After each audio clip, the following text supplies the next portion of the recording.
जय हिंद दोस्तों। आज हम हमारे हिंदी के जो पेपर स्टाइल है, पेपर है, उसके रिवीजन को लेकर इस वीडियो में थोड़ी बातचीत करेंगे। फर्स्ट हमारा जो हिंदी का पेपर है वो 50 मार्क्स यानी 50 मार्क्स का सब्जेक्टिव पेपर है, जो आपको अपनी सप्लीमेंट्री में उसके उत्तर लिखने हैं। हम उसके रिवीजन बारी बारी से वीडियो में या लाइव क्लास में करेंगे।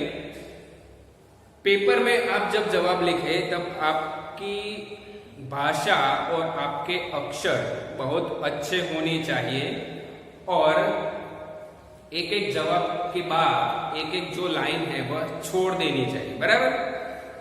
हमारा आज का रिवीजन है क्वेश्चन ABC और क्वेश्चन 2ABC यानी 1ABC 2ABC।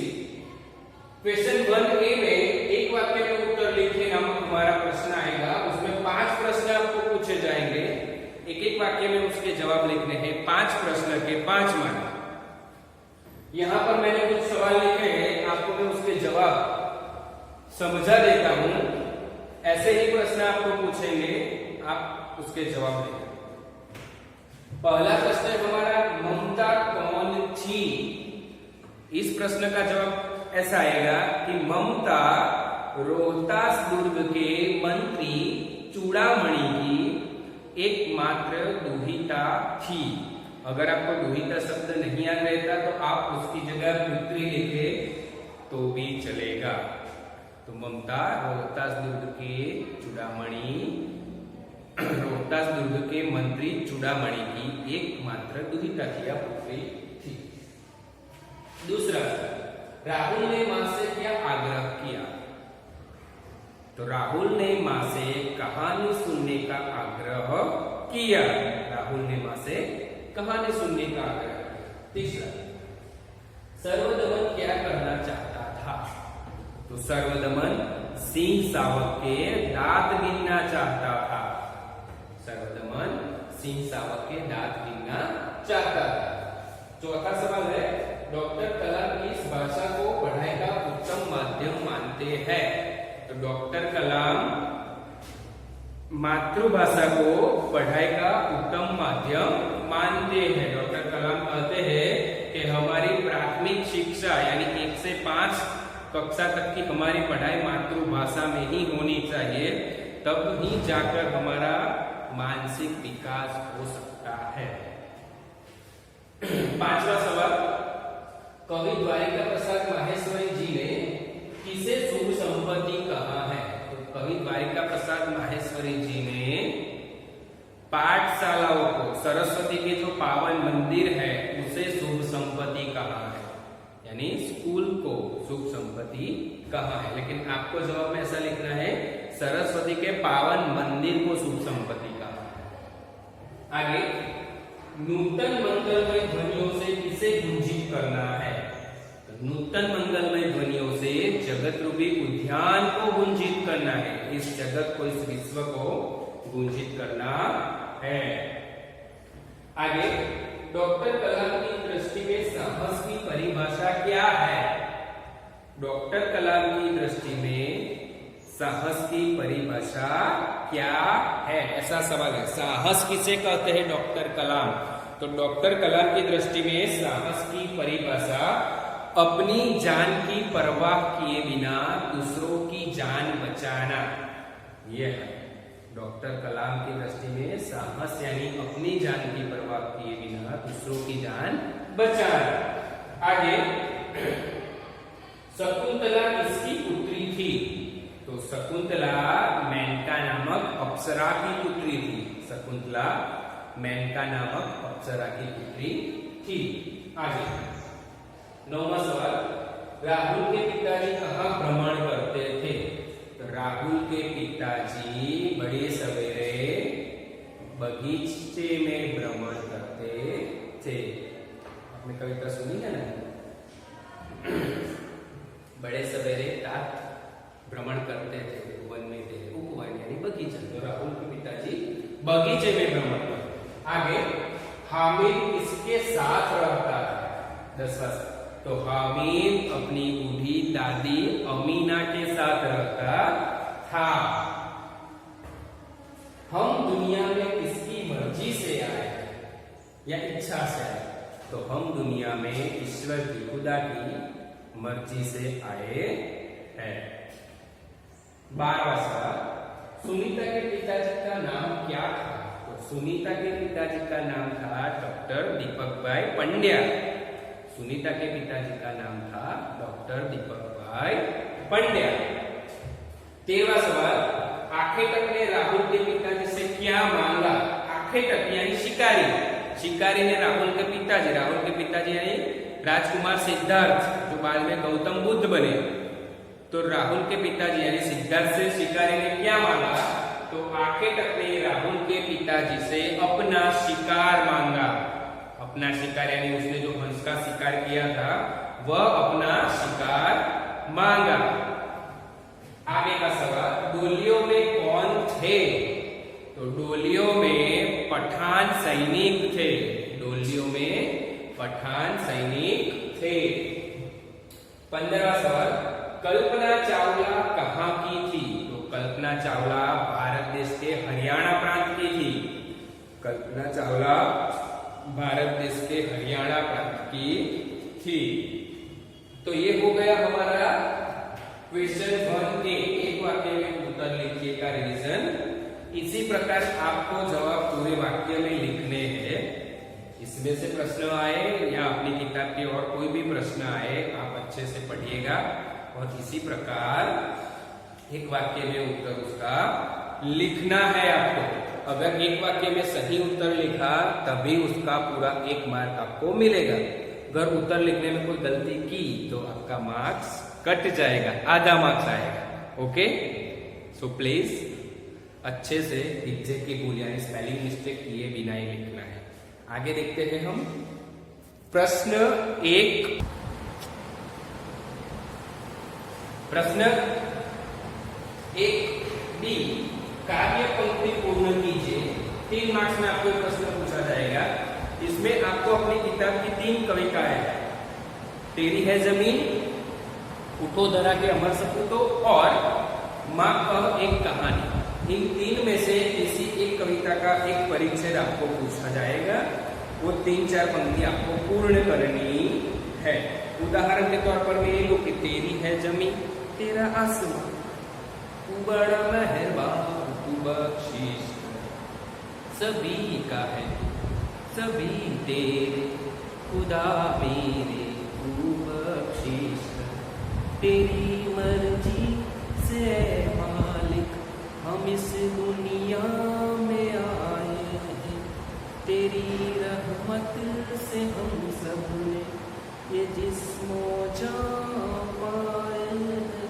तू अपनी नजर हम पर रखना, किस हाल में है ये खबर रखना।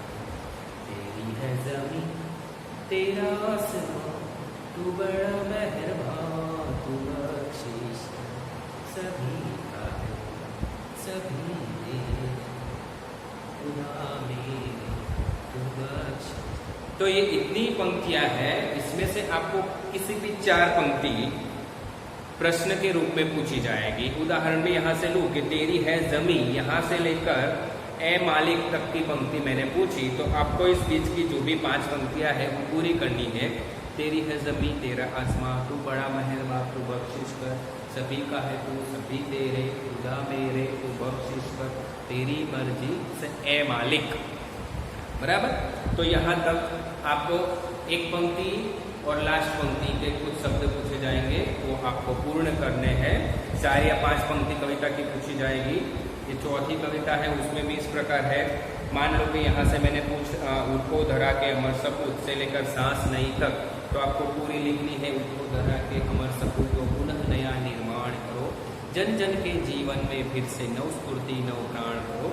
नई प्रात है, नई बात है, नई ज्योति है, नई किरण है ज्योति नहीं, नई उमंगे, नई तरंगे, नई आस है, सांस नहीं। इस प्रकार आपको काव्य पंक्ति पूर्ण करनी है। जितनी भी पंक्तियां हैं सब अच्छे से लिख लोगे तो आपको 3 मार्क्स मिल जाएगा। बराबर। प्रश्न 1C, भाववाचक संज्ञा पहचाने।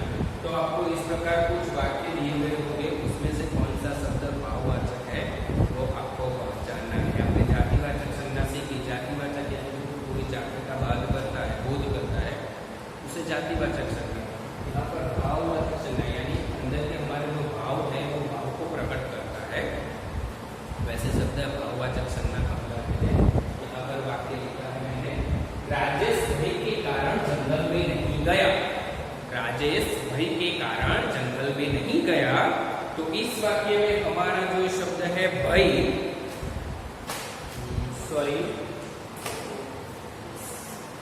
हमारा जो शब्द है भय, तो भय यानी डर, तो डर हमें अंदर से आता है, बराबर। तो ये हमारा भय शब्द भाववाचक संज्ञा है, क्योंकि वो हमारे अंदर से प्रकट होता है, डर हमें अंदर से लगता है।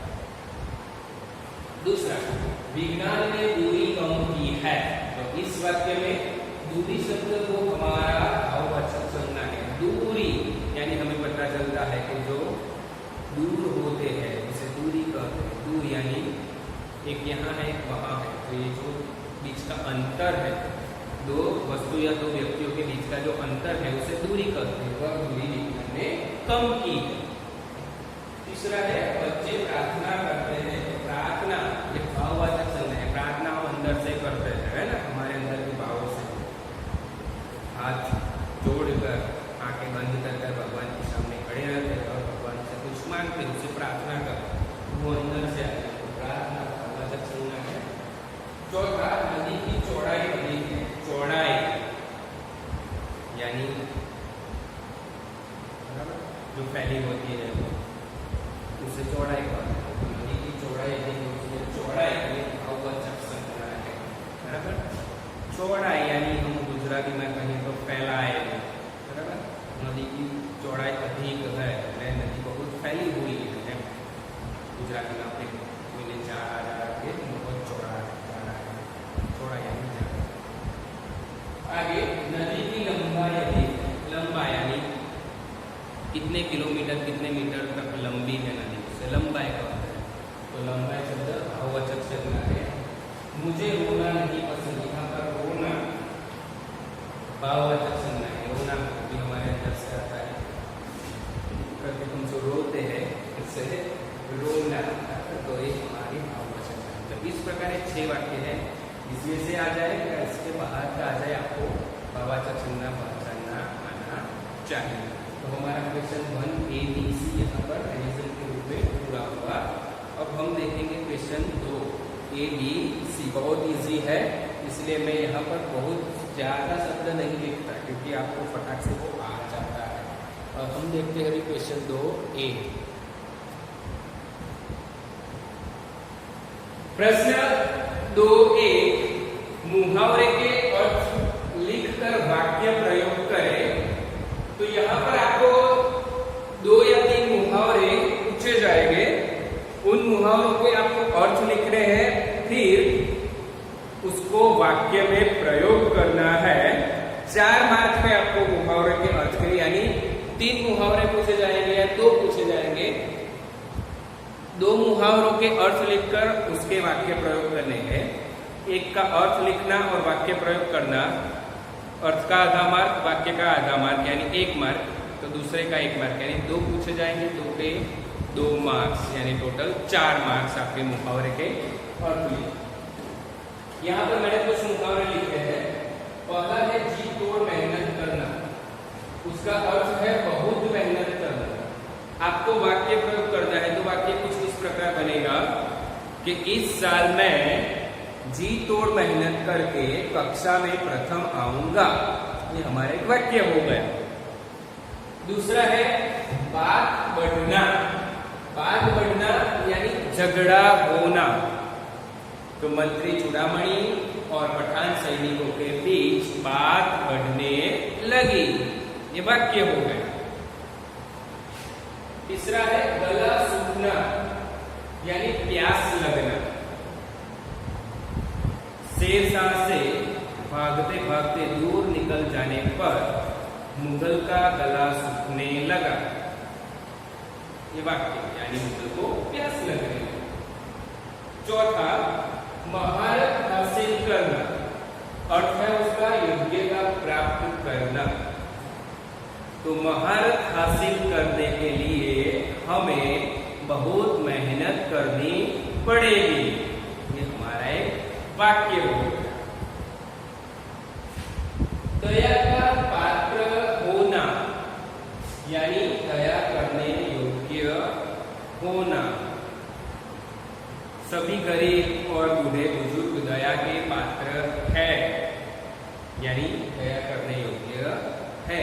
या फिर ऐसा भी आप लिख सकते हो कि सारे अपंग अंध व्यक्ति दया के पात्र है, दया के योग्य है। सामना होना यानी सामने आना, सामना होना यानी सामने आना।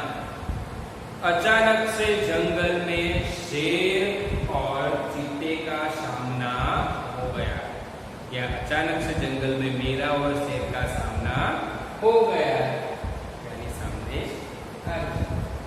आगे का मुहावरा है दिल कचोटना, यानी दिल में दुख होना। घर में खाने पीने के लिए अच्छी चीजें न होने से अमीना का दिल कचोट रहा था। या त्योहार के दिन घर में खाने को कुछ नहीं था, इसलिए अमीना अपना दिल कचोट रही थी। तो ये हो गए हमारे मुहावरे। आपको इसमें से या अपनी किताब के किसी भी पार्ट से मुहावरे पूछे जाएंगे, अच्छे से उसके अर्थ लिखकर वाक्य में प्रयोग करना और 4 मार्क्स ले। प्रश्न 2B, समानार्थी शब्द। तो समानार्थी शब्द आपको 3 मार्क्स में पूछे जाएंगे। 3 शब्द, उसके अर्थ लिखने हैं, समान अर्थ, 3 मार्क्स। यहाँ पर मैंने कुछ शब्द लिखे हैं, जस्ट एग्जाम्पल। इसमें से भी कोई पूछा जाए या फिर अपनी किताब में से जो शब्दार्थ है उसमें से पूछे जाए, आपको सब याद करना है। This is just example, okay. इसलिए जस्ट नौ ही है। खाका, तो खाका शब्द है, उसका समानार्थी होता है नक्शा या ढांचा। उपवन, उपवन यानी बगीचा, छोटा बगीचा भी आप लिख सकते हो, बगीचे बगिया भी लिख सकते हो, बगीचा। काया यानी शरीर, देह का समानार्थी। दुहिता यानी पुत्री, दुहिता शब्द हमारे ममता पाठ में आता है, उसका समानार्थी शब्द है पुत्री। आपदा यानी मुसीबत, आपदा का समानार्थी मुसीबत। विघ्न यानी बाधा, रुकावट। दो में से आप जो लिखो वो चलेगा। विघ्न का समानार्थी है बाधा या रुकावट। पात्रता यानी योग्यता, पात्रता यानी योग्यता। बृहत यानी विशाल। मस्तिष्क यानी हमारा दिमाग, उसे हिंदी में मस्तिष्क कहते हैं, दूसरा समानार्थी शब्द है उसका दिमाग। तो इस प्रकार के समानार्थी शब्द आप अपनी हिंदी की किताब में से याद कर लीजिएगा। ऐसे शब्द पूछे जाएंगे, आपको उसके अर्थ लिखने हैं। इसमें से भी कुछ आ जाए, इसमें से भी कुछ आ जाए, आपको सब याद करना है। अब हमारा है प्रश्न, ये 2 की हो गया, तो 1 हो गया। प्रश्न 2C यानी प्रश्न 2C, उसमें क्या है हमारा प्रश्न 2C में हमें 1 मिनट वचन परिवर्तन करना है। क्या करना है? वचन परिवर्तन करना। वचन परिवर्तन में आपको एक वचन में से बहुवचन या बहुवचन में से एक वचन करना है। हमारी जो हिंदी की किताब है उसमें पहली इकाई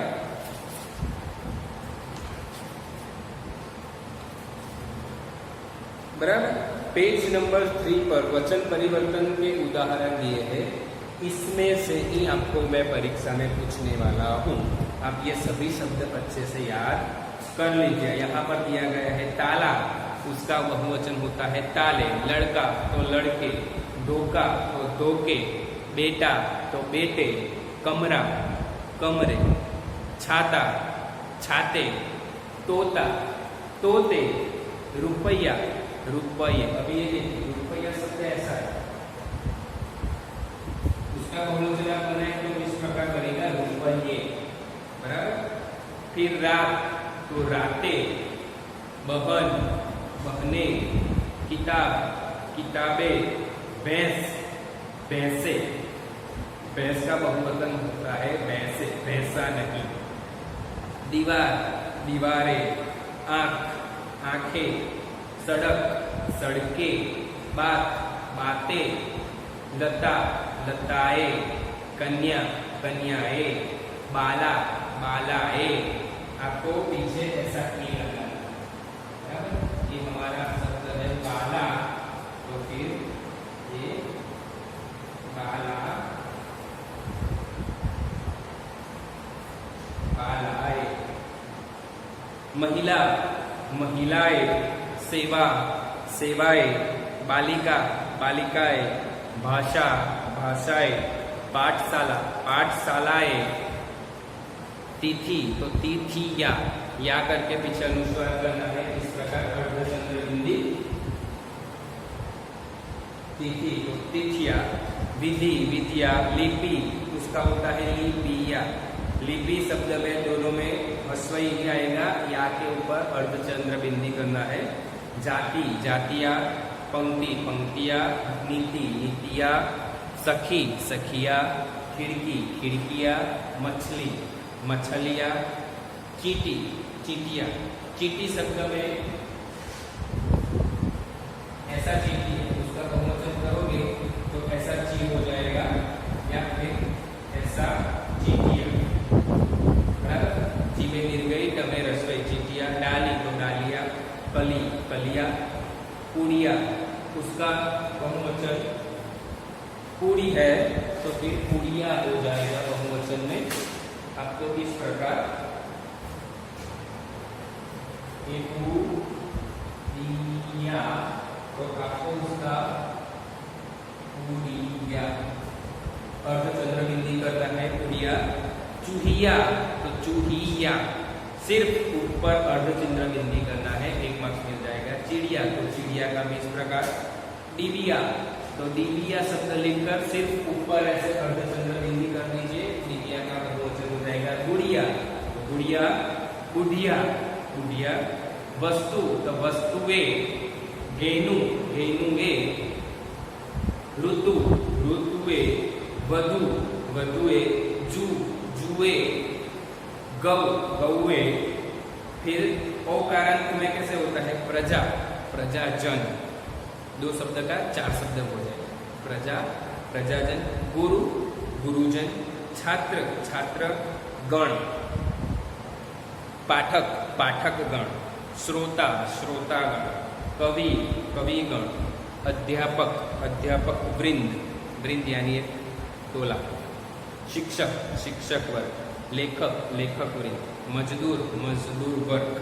तो इस प्रकार ये पूरे वचन परिवर्तन के पढ़ लीजिएगा। इसमें से ही पूछना है, इसमें से ही मैं पूछूंगा, इसलिए बगैर टेंशन लिए आप ये पढ़ लेना अच्छे से और याद कर लेना। तो दोस्तों यहाँ पर हमारे इस वीडियो में आज हमने क्वेश्चन 1 ABC और क्वेश्चन 2 ABC इनका रिवीजन किया है। अच्छे से घर पर वीडियो देखना और जो भी बातें बताई ध्यान से सुनकर, जो किताब पढ़नी है, नोटबुक पढ़नी, अच्छे से पढ़ लेना और परीक्षा में अच्छे से लिखना, अच्छे से मार्क्स लाना। आगे के वीडियो में, आगे के लाइव क्लास में हम दूसरे प्रश्न का, प्रश्न 2D से हमारा बाकी है, उसे रिवीजन करेंगे, बराबर। तब तक के लिए घर पे रहिए और पढ़ते रहिए, अभ्यास